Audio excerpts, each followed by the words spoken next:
जय हिंद। नमस्कार दोस्तों, स्वागत है आपका वोल्केनो इन्फॉर्मेशन पॉइंट में। दोस्तों, आज का जैसा कि टॉपिक है, मोदी जी ने कांग्रेस पे ये इल्जाम लगाया है कि कांग्रेस कर्नाटका को देश से अलग करने की कोशिश कर रही है, कर्नाटका को एक इंडिपेंडेंट स्टेट बनाने की कोशिश कर रही है। इसी के परिणाम स्वरूप वो ईसी यानी इलेक्शन कमीशन से ये रिक्वेस्ट की है कि उनको इसका जवाब देना पड़ेगा और कांग्रेस को आप रिकॉग्नाइज मतलब कि उसको निलंबित कीजिए। इलेक्शन कमीशन से ये रिक्वेस्ट किया है बीजेपी ने। दोस्तों, मामला हुआ ये है कि जो 10 मई को इलेक्शन होने जा रहा है कर्नाटका में, उस इलेक्शन कैंपेन में सोनिया गांधी, जो कि कांग्रेस की तरफ से हमेशा से इलेक्शन कैंपेन से बाहर रहती थी, लेकिन कभी कभी रेयरली वो कर देती हैं कैंपेन, उसी सिलसिले में एक कैंपेन की थी जिसमें राहुल गांधी और प्रेसिडेंट मल्लिकार्जुन खड़गे जी भी थे। उन्हीं के फिलहाल में एक स्पीच दे रही थी। स्पीच के बाद से कांग्रेस का जो ट्विटर हैंडल है, ऑफिशियल ट्विटर हैंडल, उसके वहां से एक ट्वीट आता है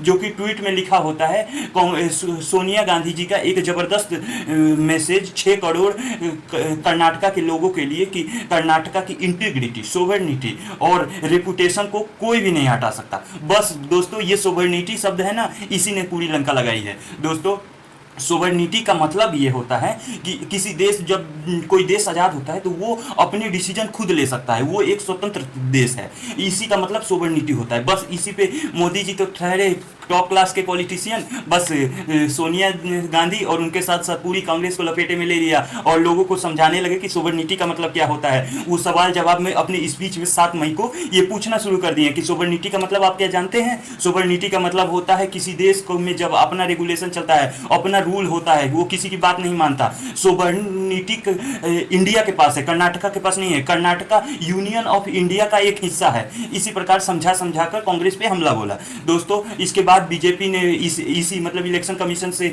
ये रिक्वेस्ट की है कि सोनिया गांधी जी के इस बयान से पूरे देश को तोड़ने की वाली नीति दिखाई देती है और कांग्रेस का नजरिया सामने आता है, लोगों के बीच दीवार खड़ा करने का।